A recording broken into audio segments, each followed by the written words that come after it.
Okay, so I think we did stop here, right? For our efficiency part one. So we covered for efficiency ratios part one, we covered inventory turnover, receivables turnover, and payables turnover. So uh, additionally, we've also covered the um, days inventory outstanding, days sales standing, and days payable outstanding. So moving on, we will now be in the cash conversion cycle. Okay, so this is the start of our efficiency part two, efficiency ratios part two, down to the very last ratio for efficiency. Okay, so cash conversion cycle. So what do we mean by cash conversion cycle? That is also called the cash cycle or the net operating cycle. The cash cycle or the net operating cycle. Okay, and it measures how long, which is translated in days, no? A company needs to sell off its inventory and collecting the proceeds from its sales before needing to pay its creditors. Okay, and a company with a smaller cash conversion cycle is more efficient. No, basta gamay ra gani ang cash conversion cycle sa isa ka company, no, as compared to the industry average. No, so that means that the company is more efficient. And in rare cases, negative cash conversion cycles are possible, which means suppliers are funding the company's working capital.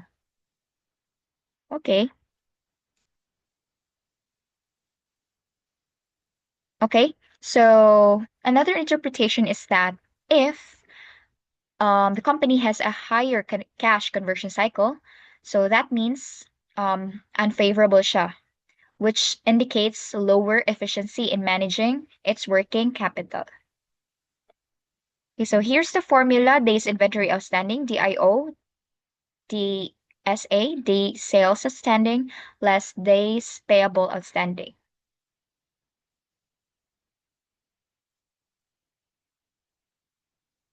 Okay, so let's start for the cash conversion cycle now for this roadmap. First, the step is to compute for the days in inventory, or it should be computing that one as ending inventory divided by your COGS divided by 365 days. Okay, so other computation calculation for this one is katong sa average um average here, average sale period, which is 365 days divided by your inventory turnover. Okay, next is okay, just want to refresh you with days in inventory. No? So days inventory outstanding measures the average number of days it takes for a company to sell its inventory. How many days, no, for a company to sell its inventory? And it indicates how efficiently a company is managing its inventory and turning its assets into revenue. So mas better if mas gamay ang days, no, for a company to sell its inventory. So if it's longer, so that means you are not efficient enough to um, sell your inventory and turning it into cash inflows. Okay, essentially, DIO measures how quickly a company is able to convert its inventory into sales, no? Sales into cash. Okay, so next is let's go to step number two, which is your day sales in AR, or days sales outstanding, or your average collection period. Okay, the computation for that one is ending AR divided by sales divided by 365 days. Or you can look into the average collection period, which is 365 days divided by ATO. Okay? Accounts receivable turnover. So previously, yung average sale period, that is 365 days divided by ITO. And here, that is 365 days divided by RTO. Okay, let's go um, to give you a quick refreshment of days sales outstanding. That is the measures, no, or it measures the average number of days it takes for a company to collect payment from its customers after a sale is made. So if ever lower among the DSO, it indicates that a company is promptly collecting payments, which improves its cash flows. Okay, so let's put that in an example. No, so um, there is a company which has a days sales outstanding of 45 days. No, which means that on average, it takes 45 days of the company to collect payment from its customers. Okay, um the last component, no, for the cash conversion cycle, which is your days of payable outstanding. So that is also your average payables. Wait, average it's here. Days payable outstanding rather, or payables deferral period. So that is also computed average accounts payable divided by credit purchases, or COGS, if ever wala credit purchases, times 365. So that's it. Those are the components for the cash conversion cycle. And then let's go to the step 4, which is the formula for the cash conversion cycle. So that is DIO plus DSO minus DPO. So that is your cash conversion cycle. So I haven't gave you a quick refreshment about days payable outstanding, right? Okay. Okay, let's recall first what is days payable outstanding. So that measures the average number of days it takes for a company to pay its suppliers, no, for purchases made on credit. So if ever higher imong DPO, no, it indicates that a company is taking longer to pay its suppliers, effectively extending its payment terms and conserving cash. No? And for example, if a company has a DPO of 60 days, it means that on average, it takes 60 days for the company to pay its suppliers. Okay.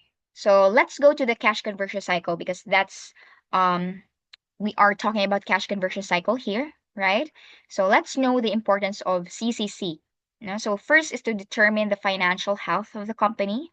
No? So CCC is often used by key stakeholders, no, para i-assess ang company's financial health and liquidity. Okay? So if ever lower ang CCC, it indicates that a company is able to convert its inventory, no, convert inventory and receivables into cash quickly, which can improve its ability to meet its financial obligations and pay back business loans. So, kaya it determines the financial health of the company. Okay? So next is improving trade credit terms with vendors. So vendors, no? So our suppliers often look at company CCC when deciding whether to offer trade credit, no? Or accounts payable. Because ano man, no? Kay ang lower CCC, it indicates that a company has healthy liquidity and is more likely to pay its bills on time, no? And this can improve a company's chances of getting better credit terms from vendors. Okay, and lastly, gaining easy access to capital and loans. So if lower imong CCC can also improve a company's chances of getting approved for business loans. Kay if lower ang CCC, it indicates that a company has a healthy cash flow cycle and is better able to pay back its loans. And this can also add a sense of security for lenders and increasing approval prospects. No? Okay. So Again, much better if you have a lower CCC. No? So, kung higher mo CCC, agoy, it signals something. Okay, so the shorter your cash conversion cycle, the better. So lower cash conversion cycle implies that your working capital is not tied up for too long and that your business has sufficient liquid assets. No? So if you analyze the CCC class, no, just keep in mind that it depends on the industry, right? And the business nature. So wala joy same strategy for all, right? There is no one size fits all answer. And for instance, industries like fast moving consumer goods, no, and e-commerce often have an immediate cash conversion cycle, whereas compared to the heavy machinery manufacturing and construction, it is typically experiencing a longer period. Okay? So depends good siya class no sa industry. And generally a lower CCC is considered a good cash conversion cycle, but the appropriate target CCC varies by industry. For example, sa retailers, okay? So typically they have a shorter CCC than manufacturers because they have a faster inventory turnover rate. And in some cases, even a negative cash conversion cycle may be desirable. Kaya nga naman, so, if negative ang CCC, it denotes that the company is able to collect payment from customers before it has to pay its suppliers. No? So, in short, organizations with a negative cash conversion cycle has a shorter operating cycle, no, as compared to the cash cycle. And this can be advantageous because the company has a positive cash flow without having to use its own capital. So, take note lang as well, no? Negative CCCs are rare and may not be sustainable in the long term. Okay? So on the other hand, a high CCC can indicate a company has a difficulty managing its working capital. And this can result in a short-term cash flow problem, which can lead to liquidity issues if not addressed timely. So a high CCC may also suggest that the company is inefficient, no, in managing its inventory levels, collecting payments from customers, or paying its suppliers. Okay? So it's best to understand, no, your cash conversion cycle trends by inputting that into a graphical interpretation. So if ever there's the downward and upward movement, no, you have to understand, you have to analyze that one. So if the CCC is in a declining trend, it denotes a positive sign. So much better. And if you observe an upward trend, it means potential inefficiencies in your order to cash processes. So look into your order to cash processes para makadiscover ka unsa mo pag-improve. Okay, so how to improve, no? As mentioned in the previous slide, there are ways to improve our cash conversion cycle. So first is, sorry. So to optimize your cash conversion cycle, no, in your company, you need to focus on reducing DIO, no, dapat ni i-reduce siya, and DSO. Then ipa-increase nimo ang DPO. No, kay kung increase ang DPO, then that means dako og less, no, kay minus man siya here. So kani siya mas mugamay ang imuhang CCC if ever mas gamay na siya, mas gamay and dako na siya. Okay? So this involves selling inventory faster, then collecting payments sooner, and extending bill payment periods, no? Ipa-extend nimo, no, as long as you can negotiate, as long as you can stretch the payment terms with your suppliers, no? But take note as well that organizations need to remember that shortening collection cycles is not the ultimate goal. The key is to prevent customers from falling too far behind on their payments, no? And by being proactive and preventing delinquency, businesses can improve cash flow and maintain control over accounts receivable collection, which is crucial for running business efficiently.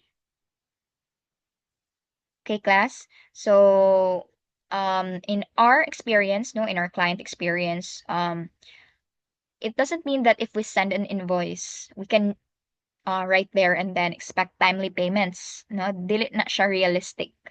That's why it's important, no, for us to take preventive steps to avoid delinquency from that, no, by working to keep customers from becoming significantly past due. So what we did is to give them email notifications, no, that mauni siya. Then we will let them know, or we will remind them that if ever they won't pay on time, then we can um turn off their accesses, no, or suspend their accesses to that software or to the solution that they are availing, no, or subscribing.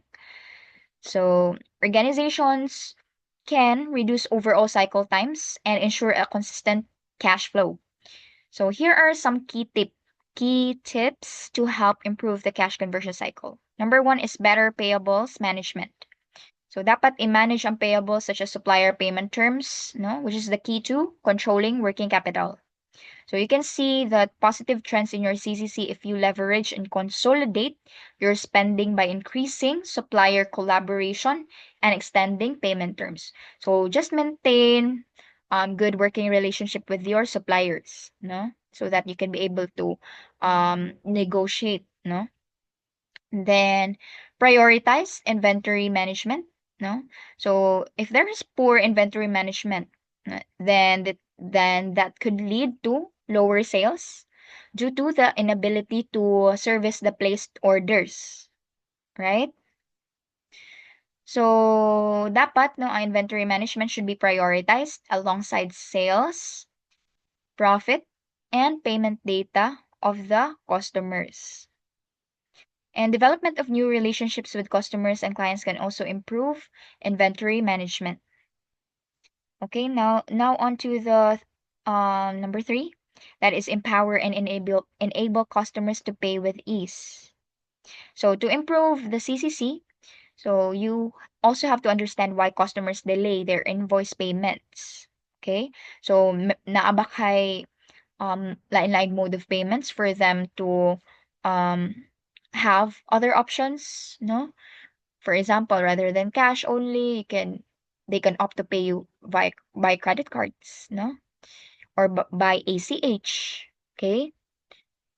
That or by checks, no? So you have to offer solutions to resolve their underlying invoice issues and disputes to reduce the risk of overdue invoices. Okay? And categorizing and prioritizing customers by size and risk profile can also be beneficial.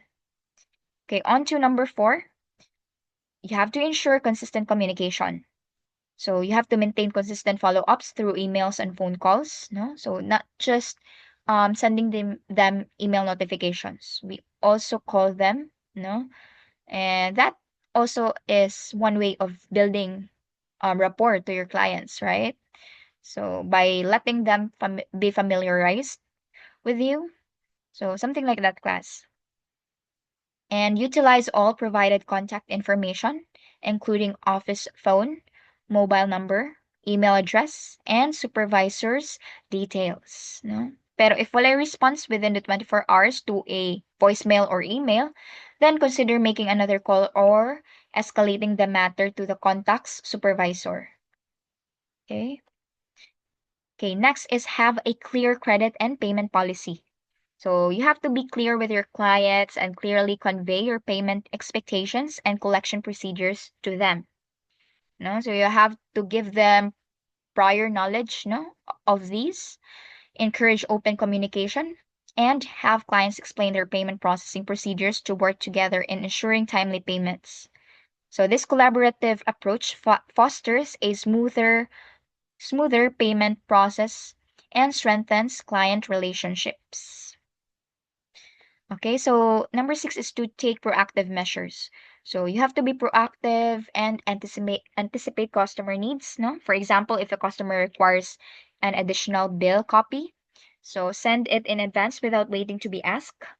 No, so usually in our client experience, no, or in one of my experiences is that we create invoices, and then the system that we already use, so pwede na siya makasend um those invoices via email, no? So nara mi i-click um print print and email invoices.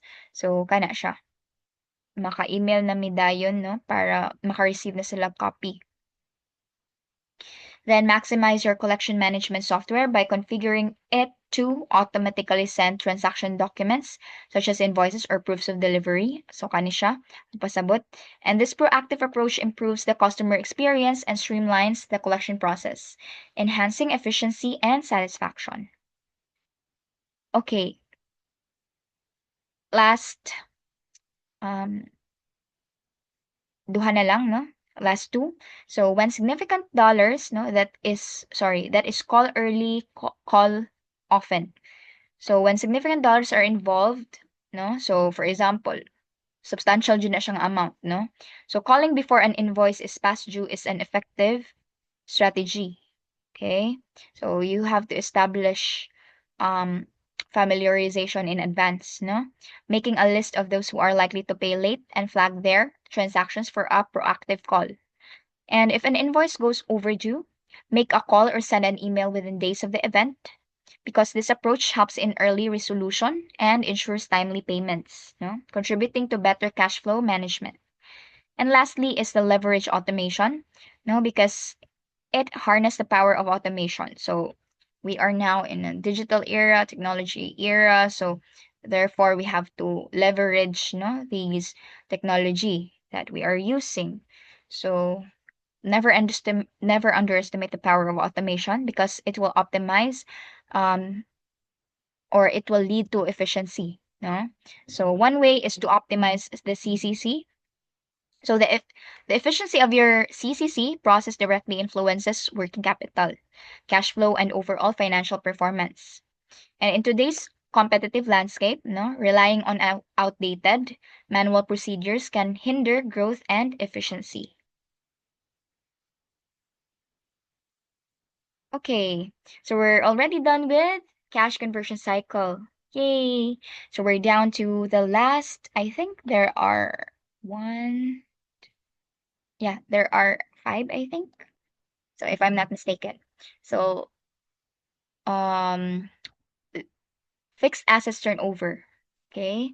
So we're already done with the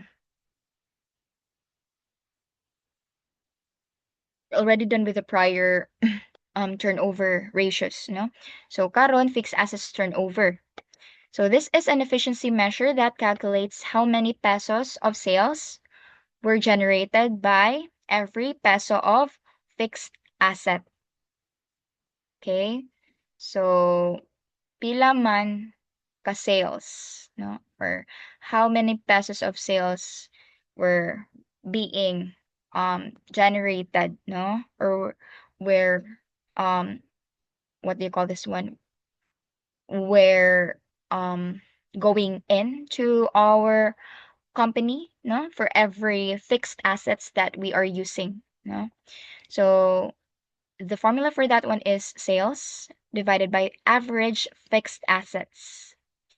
Okay, so let's go to the interpretation.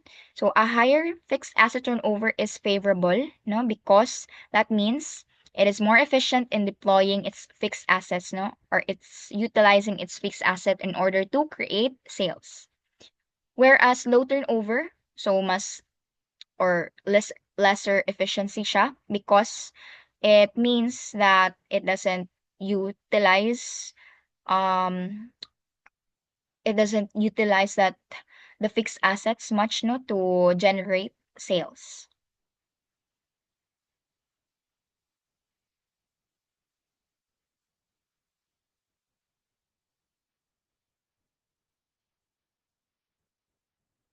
Okay, so for this one,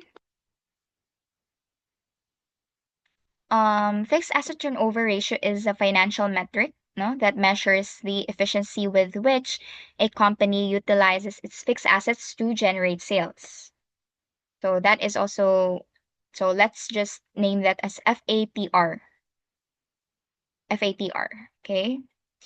So example, no, company A has net sales of 1 million for the year and an average fixed assets value of 500,000. So therefore, your FATR is 2. 1 million sales divided by 500,000 of your average fixed asset value. So it is important to note that the ideal value of the fixed asset turnover ratio varies across industries. For example, in these industries, no? Okay? Um, Ito, service industries. So some industries man good, no, such as retail or technology may have higher turnover ratios due to their business models. Pero capital intensive industries like yung manufacturing may have lower ratios, no? So it's very crucial to compare a company's ratio with its industry peers to gain meaningful insights, no? It's not a better comparability. It's not meaningful no to compare different industries. Okay? Kay Movari jud siya class, no? First is this, the service industries. So restaurants, no, or consulting firms and other service-oriented businesses generally have higher ratios. Ngano kaha? Because their fixed assets might include equipment, office space, and vehicles, no? But they don't require the massive infrastructure of manufacturing. Okay? Then let's go to the retailers. Taylor. Okay? So this is often have higher ratio, no, or high turnover because their fixed assets primarily consist of stores and distribution centers.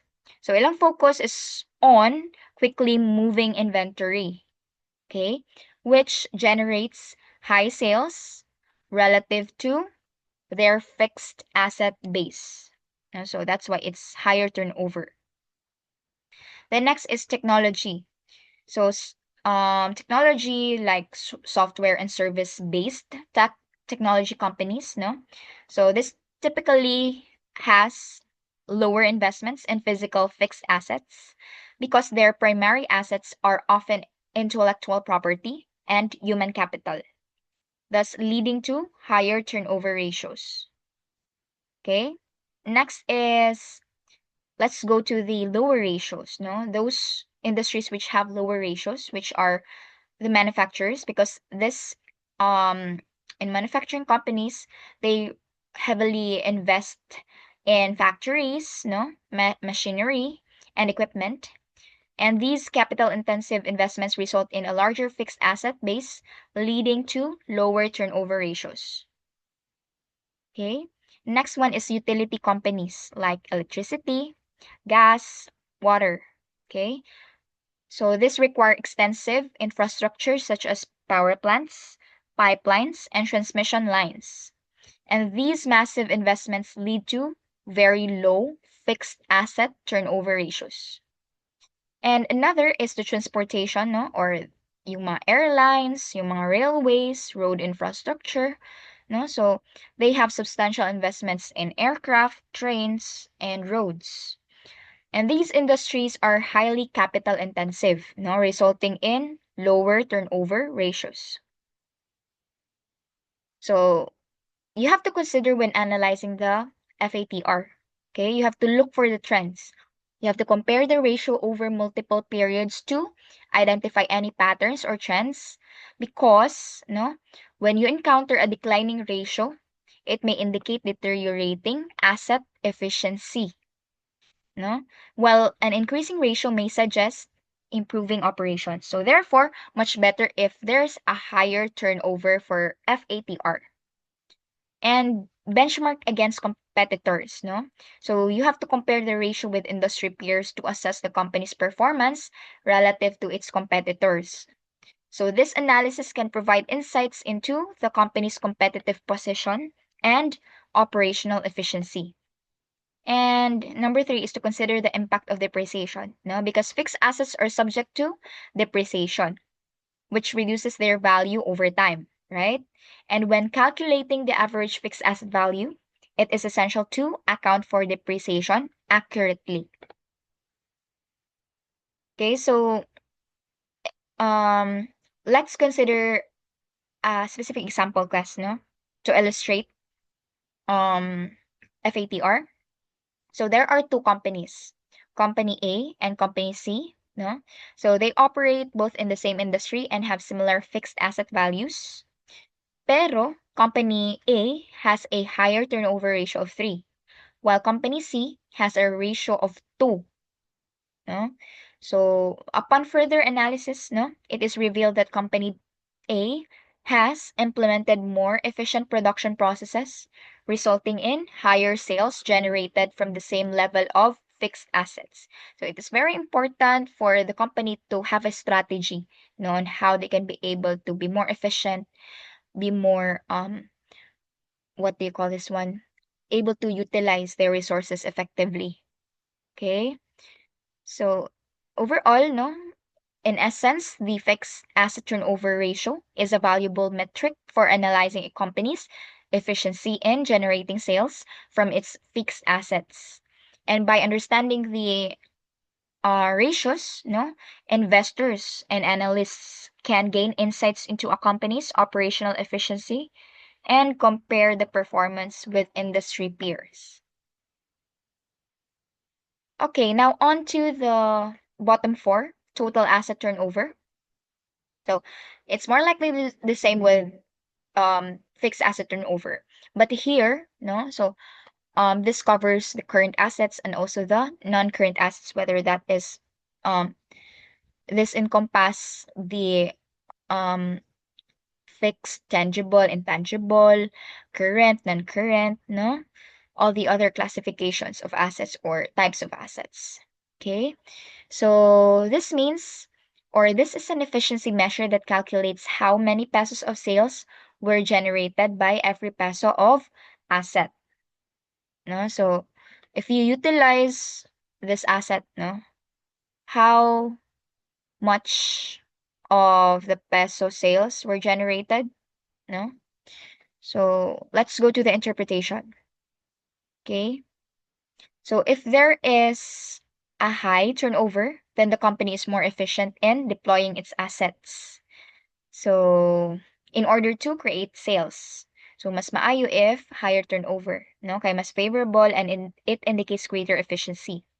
As compared to having a low turnover, which means that the company is less efficient in terms of utilizing its assets. Okay, so definition of TAT or TAT, no? So TAT is calculated with this one, right? So um a higher TAT is much more favorable, right? Then what is the importance of the TAT? So its importance is that it is an essential metric, right, for investors because it will show how efficiently a company is utilizing its assets to generate revenue. So if a company with high TAT is more efficient in generating sales with its existing assets and requires less investment in assets to generate the same level of revenue, so that means much better, right? But if ever there's a low TAT, so that means it is not utilizing its assets efficiently, and investors may question the company's management. Okay, so looking at the factors affecting the TAT or the TAT, so it may be affected by factors such as industry, company size, yung business model. No, for example, a service-based company may have a higher TAT than a manufacturing company, as it requires fewer assets to generate revenue. And similarly, a company that outsources its production, no? So it imbes na mag-produce sila on their own, no, in their own company, they just outsource the production, no? It may have a lower TAT than a company that produces its goods. Okay, and let's go to the analysis. So when you analyze that over time, it can provide insights into a company's efficiency in utilizing its assets. So if there is a consistent increase or decrease in that, it can indicate a change in the company's business model or management. Okay. So for instance, there's a company that is consistently improving its TAT. So that may mean that, or that may indicate that it's becoming more efficient in utilizing its assets to generate revenue. So let's also understand TAT, no, from an operational standpoint. Okay. So this ratio reflects how well a company manages its assets, right, to drive revenue. So if there's a high ratio, it suggests effective asset utilization, while a low ratio may indicate inefficiencies, no? So just look other point of views mo pod, no? Like you have to consider as well not just this side but also other um standpoints. Okay? So next is industry comparisons. So you also have to compare a company's asset turnover ratio to industry peers, no, to provide more context. And industries with different capital intensive requirements will naturally have varying ratios. Like for instance, a retail business with high inventory turnover due to perishable goods, no, will likely have a different ratio than a real estate investment trust that holds properties for a real rental income. Okay? And then yung components, I already discussed this one. Sorry, that was in another slide, the CCC. The components are your sales, no? So it represents the company's total revenue after deducting yung mga returns, allowances, and discounts. So that means this is your net sales. And also yung average total assets, that typically includes both current and non-current assets. So why are we using average, gani class? So we use average because we also have to account for seasonal fluctuations. That's why it would be an averaged. Okay, last is optimization, no? Optimizing asset utilization. So how can we be able to improve the ratio? So we may improve the ratio by streamlining inventory management, no? Optimizing production processes, increasing sales efforts, no? So dapat pa-increasean ni siya diri, no? Kani siya. Then kani siya is pagamyanin nato siya. Okay? That's why we have to optimize production processes. Okay? And also streamline inventory management, no? Then dispose underperforming assets or yung mga obsolete na mga assets. Invest strategically in high return assets. So in summary class, no, the total asset turnover ratio provides a lens through which we can assess a company's operational effectiveness. And by analyzing this metric, businesses can identify areas for improvement and enhance their overall profitability. So remember class, context matters. So you have to compare ratios within the same industry and consider the unique characteristics of each company. Okay, we're down to the last three. So depreciable assets consumed. So what is this? So depreciable assets consumed, it measures the newness of the company's depreciable fixed assets in terms of the percentage already used up. No? So in simpler terms, depreciable assets consumed, no? So this is the portion of the fixed assets value that has been used up or consumed over time due to wear wear and tear, age, or obsolescence.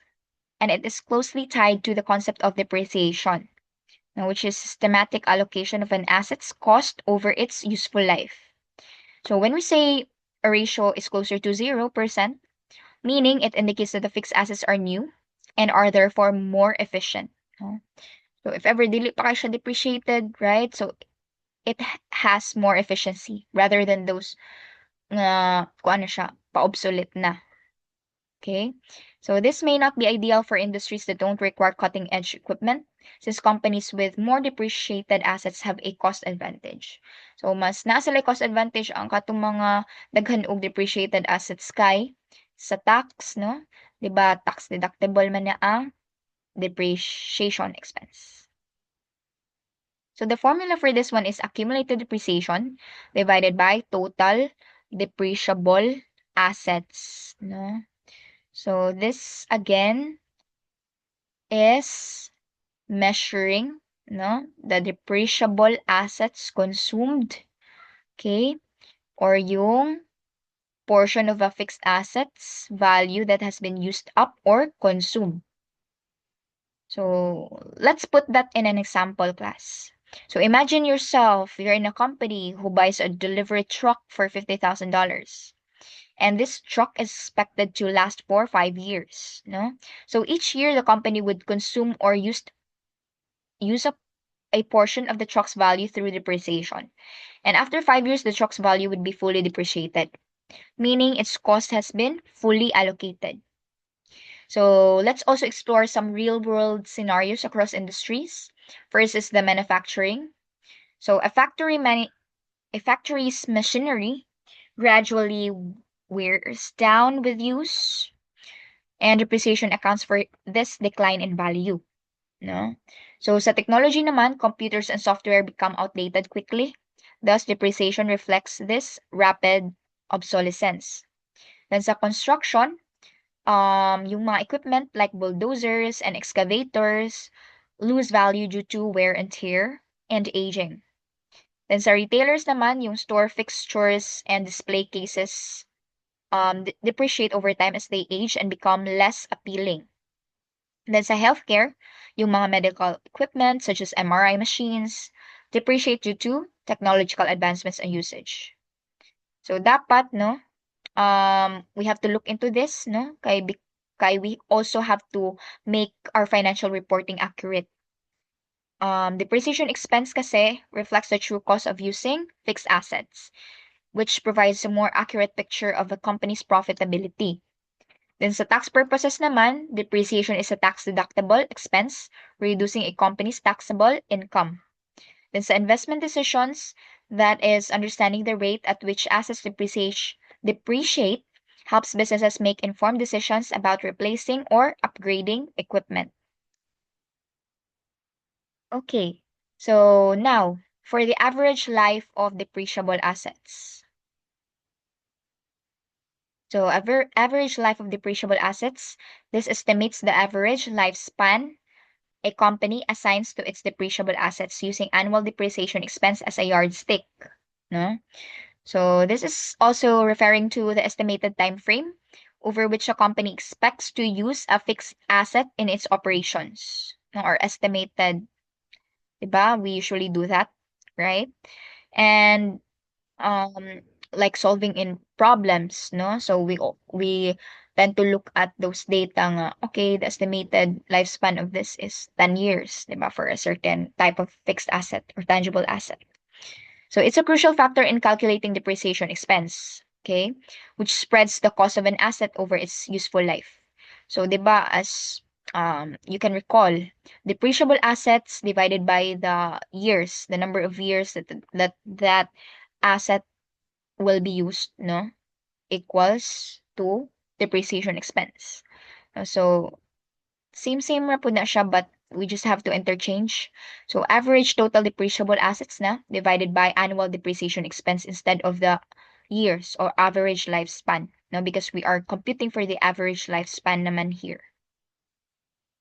Okay, so a low average life indicates a relatively short depreciation period.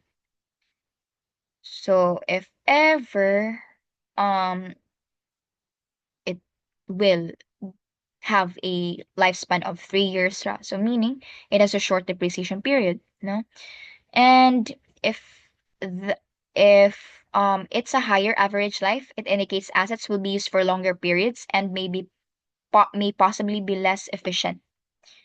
So yung mga low average lifespan na mga assets or fixed assets. It can indicate newer assets that need to be replaced more often.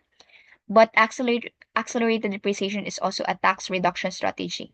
So explore or recall those type of depreciation methods, no? One of which is accelerated depreciation. Yung mga double declining balance, no? So, kuan siya tax reduction strategy kay sa first few years, no, mas dako ang depreciation expense, no? And then makagamay siya. So let's look also at the real world, no, setup. So yung mga manufacturing, like industrial robots, no, in a car manufacturing plant, might have an average lifespan of 15 to 20 years, depending on technological advancements and wear and tear. Then sa technology, no, a server in a data center might have an average life of 3 to 5 years due to rapid technological obsolescence. Then sa construction, yung bulldozer used in construction projects might have an average life of 10 to 15 years, depending on usage and maintenance. Then sa retail, display shelves in a retail store might have an average life of 5 to 7 years before they need updating or replacement. Then sa hospitality, yung mga hotel furniture like beds and sofas might have an average life of 5 to 10 years before needing replacement due to wear and tear. So, factors influencing average life, no, you have to check on the industry standards. So, naara na established guidance for the average life of specific assets, no? Then the usage. So, if heavy usage, then it can shorten the average life of an asset. Then maintenance. So, regular maintenance can extend the average life. Okay? And technological advancements. So, rapid technological changes can lead to quicker obsolescence. Okay? So, last but not least, the average age of depreciable assets. Average age of depreciable assets. So, this refers to the estimates that the current age of a company's depreciable asset. No? So, estimate ra siya sa current age sa kana nga depreciable asset. And then, assets that are younger are generally more efficient, no, than older assets. So the formula for that one is average accumulated depreciation divided by annual depreciation expense. So the interpretation for that one is higher average age indicates assets are older and may possibly be less efficient. So in simpler terms, no, this average age of depreciable assets refers to the average age of a company's fixed assets. So it's a key indicator of how old a company's asset base is and can provide insights into its potential need for reinvestment or upgrades. So, mao na siyang importance niya, class. So, let's look at this particular example, no? So, imagine yourself in a company which has two machines. There is this one machine that is 2 years old and another that is 8 years old. Okay, so the average age of these machines is not no simply 5 years. No, you don't have to average it like 2 plus 8 divided by 2. No, you have to calculate by weighting the age of each machine by its value or cost. So dili lang nimo siya i-kuan class kay different man na sila na machines, no? So you have to calculate each of the machine's age, no, by its value or the cost. And this gives a more accurate picture of the overall age of the company's assets. So let's look at in a real world setup. Okay. So if a company with a high average age of its manufacturing equipment might face higher maintenance costs, no? Lower efficiency, kay dugay na good, no? Magkadugay siya. And increased risks of breakdowns. No? So pareha ra gid sa na guna sa life class, no? Um, like the older we get, there will be higher maintenance in terms of sa mga tambal, no? Lower efficiency, magkahinay na, and increased risk of breakdowns. Then technology. So a tech company with an older average age of its computer hardware might experience lower processing speeds, compatibility issues, and security vulnerabilities. Then sa construction, no, with aging equipment might face higher repair costs, decreased productivity, and safety concerns. Then sa retail stores with outdated fixtures and displays might project a less appealing image to customers, potentially impacting sales. Then sa healthcare, no, yung mga hospitals with older medical equipment might experience reduced accuracy, reliability, and availability of advanced diagnostic and treatment options. Okay, so let's explore why, no? Why does it really matter ang kanisya, no? So we need to look at this one, or the management has to look into this one because investment needs, number one. So a high average age of assets might signal the need for significant reinvestment in new equipment or upgrades to maintain competitiveness and efficiency.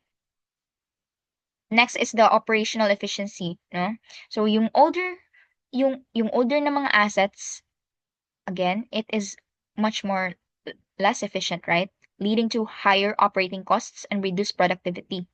Then sa financial performance naman, yung mga aging assets can impact a company's financial performance through increased maintenance costs, lower productivity, and potential write-downs due to obsolescence. Okay. So, yung mga factors na nag-i-impact, no, or which are influencing average age is yung industry. So, some industries like technology experience rapid obsolescence, no, leading to a lower average age of assets. Then sa investment patterns, companies that regularly invest in new equipment will have a lower average age compared to those that delay upgrades. And assets with longer lifespans like buildings contribute to a higher average age. Okay.